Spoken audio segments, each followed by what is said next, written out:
Hi, I'm John Lasseter. I'm the director of Toy Story, A Bug's Life, and Toy Story 2. I want to welcome you to Pixar Animation Studios. This is our brand new studio. Come on in, there's a lot of cool things in here. So at Pixar, we have this center atrium, and this is where all the things we do together. We have Cafe Luxo here, we have the mail room, we have foosball, very important here at Pixar. There's Pete. Hey!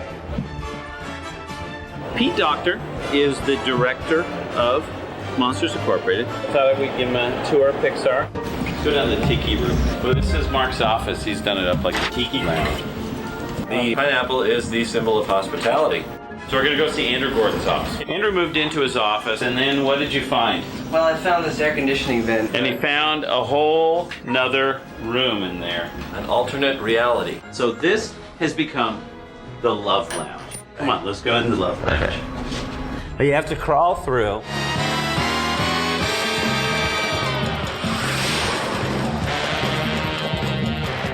We have every dignitary that comes to Pixar, and they're starting to sign the rooms. We have Randy Newman here, Michael and Jane Eisner, Steve Jobs, Roy Disney's right there. Ooh, molasses chips. Thanks for another wonderful time at the Love Lounge. Come on in here, this is my office. I love toys.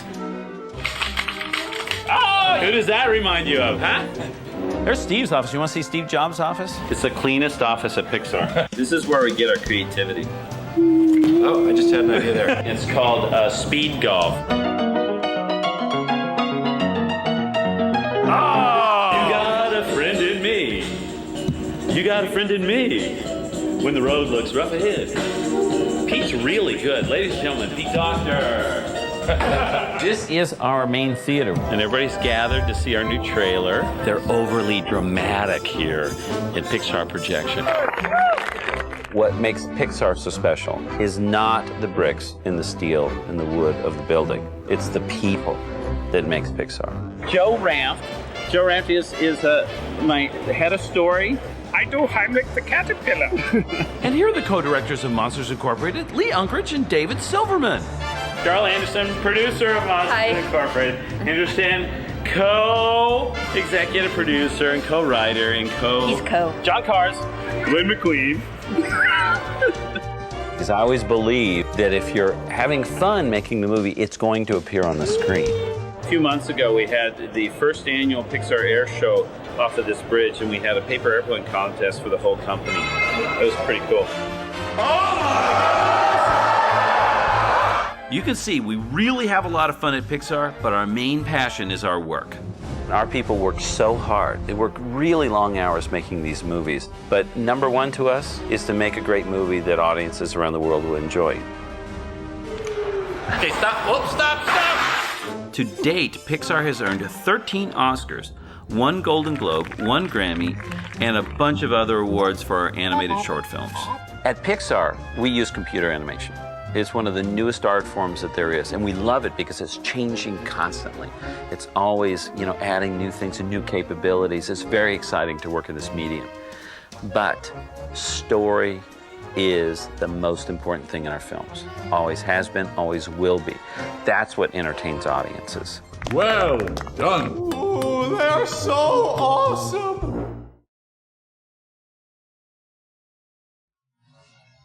So we all know the most important part of a good film is a good story. And in the story department, we take all our ideas and we give them a shot. Storyboard artists will get the script, develop it, and turn it into a series of these comic book-like drawings that break a sequence down shot by shot.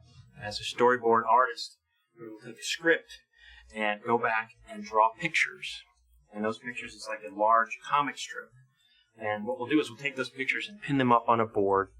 We will have dialogue strips, which are the dialogue for the movie. We'll pin those up too, and so you see the movie in sequence. And what we'll do is we'll bring these boards in, get as many people as we can to get opinions, and we'll take a pointer, go along those drawings, and pitch them as if they were in an actual film.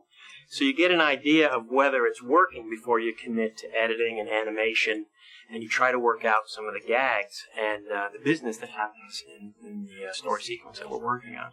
Puts it down on his board. Ivory goes to your immediate supervisor. You get the golden rod. Golden rod. And Mike's got paper in his mouth. And that's how the sequence is. you think of the word storyboarding, you really should say storyboarding, because what we do at Pixar is we'll throw something up on a storyboard and then take it down, analyze it, rip it apart, put it back together, and start over again. I've been on this film for 5 years since came up with it to when it's released.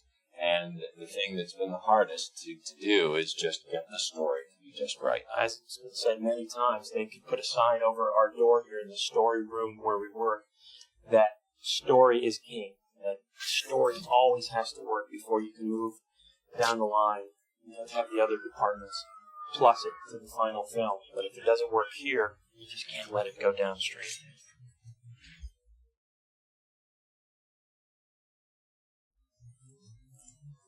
Oh, geez, I'm supposed to be at the recording studio.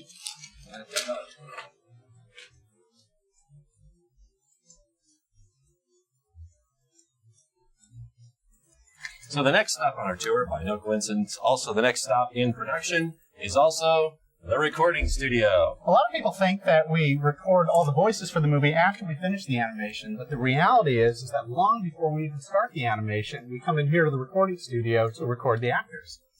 And on this film, we have a fantastic cast of characters. James P. Sullivan, our hero, is played by the wonderful John Goodman. And the very hilarious Mike Wazowski is played by the very hilarious Billy Crystal. Babylicious Jennifer Tilly plays Mike's love interest, Celia.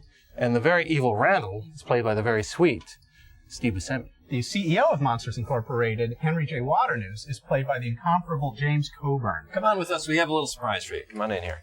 This is the recording studio here at Pixar. Hey, it's Bob! Look at that! Bob Peterson, who not only is Bob, the head of story, but he's also the voice of a character you might recognize. Hello, I am thrilled to be here today, Mr. Director. So let's now take a look at some footage behind the scenes that shows how we work with the actors to create those memorable performances. What duty? Monsters are clearly misunderstood. Probably the biggest misconception anyone has about monsters is that they're scary. Sully? Morning, Ricky. Hey, it's the Selster. They're just workaday Joes. We're just two regular Joes on our way to work. They clock in, they clock out. Scaring kids is their job. If you want to be a scarer, you gotta practice, beef up, work out. Scary feet, scary feet, scary feet. Twins and a bunk bed. Sully is Monsters Incorporated's top scare. I'm Monsters Incorporated. We're working for a better tomorrow. He's just completely gifted. He does his job. He's a total professional. Big, fantastic scarer. He can be very ferocious, but, he's got a heart of a teddy bear. Oh, he's a happy bear. He's big and he's fluffy. He's our hero. Oh, just doing my job. Sully is the top scare, but Mike's his assistant. That's Mike Wazowski. Wazowski. Mike Wazowski! Mike Wazowski! Mike Wazowski! Yeah! I'm not a really scary guy. I'm a run. Is that a joke? Tell me you're joking. Mike Wazowski's green and he has one big eyeball. He just looks like a beach ball with horns. I think he's kind of cute. I hadn't even noticed. I'm in this one. What can I say? The camera loves me. He's a babe magnet. Green is turn on, clearly. And the one-eye thing, babes love that. I am so romantic, sometimes I think I should just marry myself. Mike is in love with Schmoopsy Poo. Oh, Schmoopsy Poo. Googly bear! Happy birthday. Oh, Googly Woogly, you remembered! He's head over heels, Oh.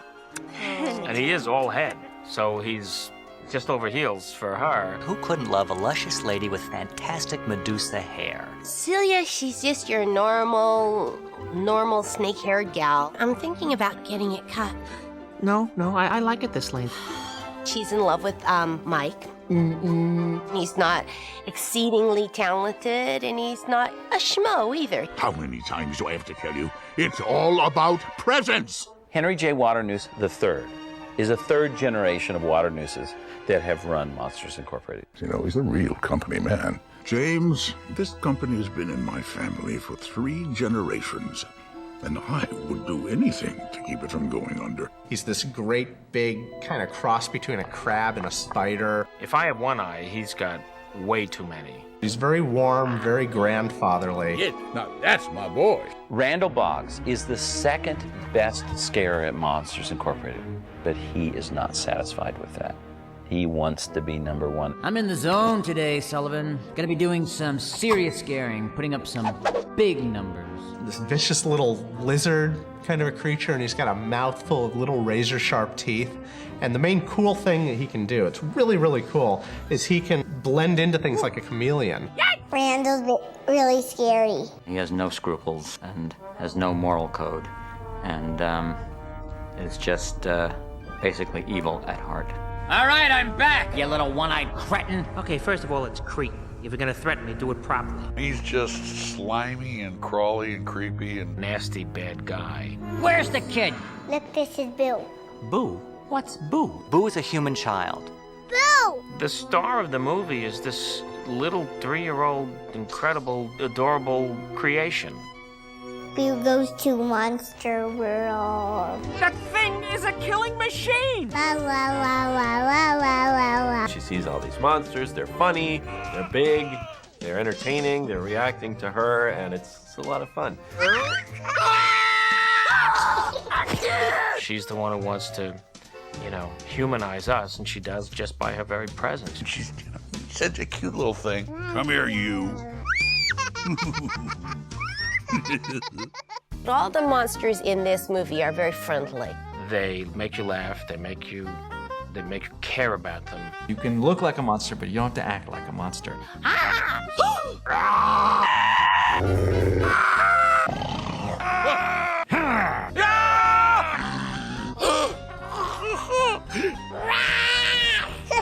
Monsters Incorporated. We scare because we care.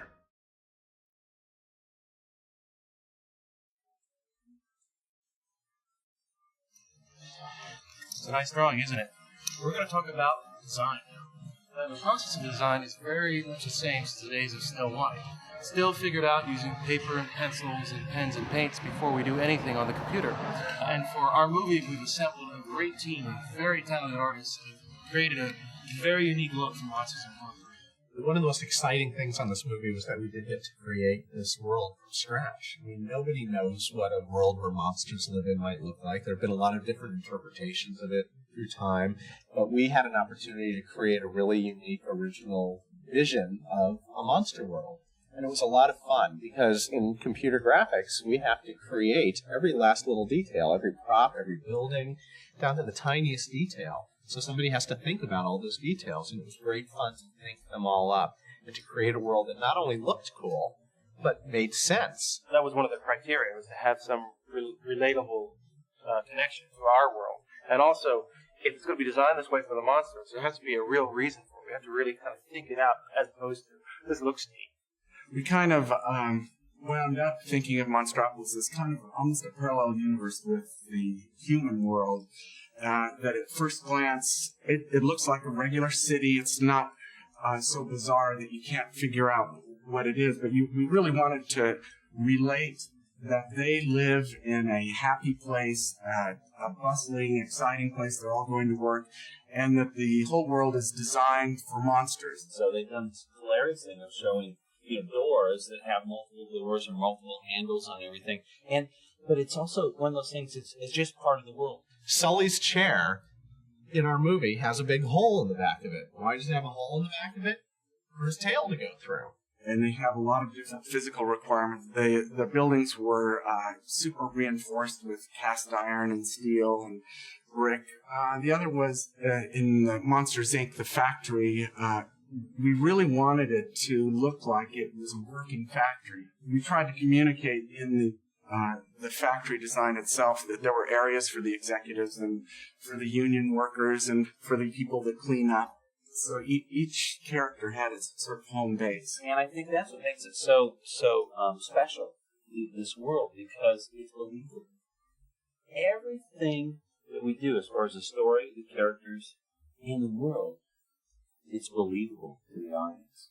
So it's all those little details that we thought up that really make this world a really rich, exciting one to look at again and again.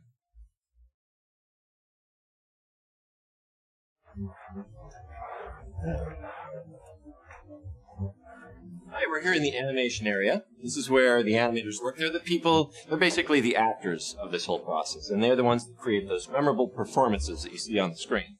What you're going to see next is a progression of one shot as it goes from story reels, then the layout, animation, final shaders, and lighting. We start with hand-drawn drawings by somebody's hand, Bob Peterson in this case, and we're going to see them for the first time in a story reel and see how the whole scene times out.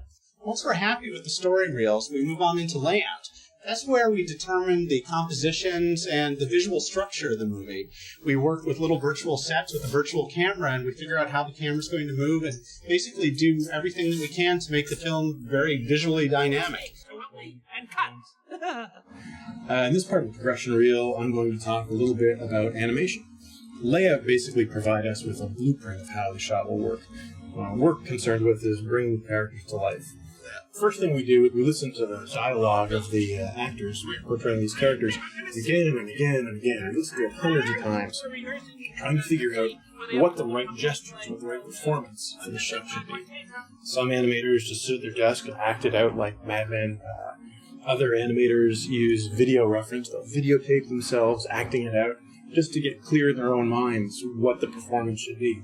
The last thing we do is work on the character's face. We find that if we can communicate an idea through pantomime using Sully's entire body, when we finally go into the face, we're really only plussing something that's already working. The next step is when the shot leaves animation and comes into the shots department. And in particular for this shot, we're going to be simulating Sullivan's fur. It's an important part. It's a part of Sullivan's look to put all that fur on it. But most importantly, simulation is really where we're adding the overlapping action in the animation. So we're really breathing an additional amount of life into that character by having that fur reacting to the motion. The hair there is really flouncing in reaction. It adds a lot of life. It really conveys this emotion of being bouncy in that scene. After the animation is final, we still have to add the shaders, which is the textures and the colors, basically, and the lighting, which is the shadows and the depth. It's only after these shaders and lighting is finished that the film looks like what you see in the theater. And here it is.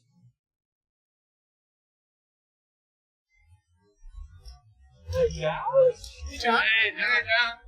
How's it going? Good, good to see you. How's the tour going? Oh, we're doing well. We're done. Yeah. You're done already? We showed them around the whole building and Really? talked about the movie and all the steps. Yeah, from the story animation to The finished film? Yeah, I think they had a great time. It's in the can. Have a great time. Okay, See you. See you later. Well, thanks a lot, everybody. We had a good time showing you around. Hope you enjoyed yourself.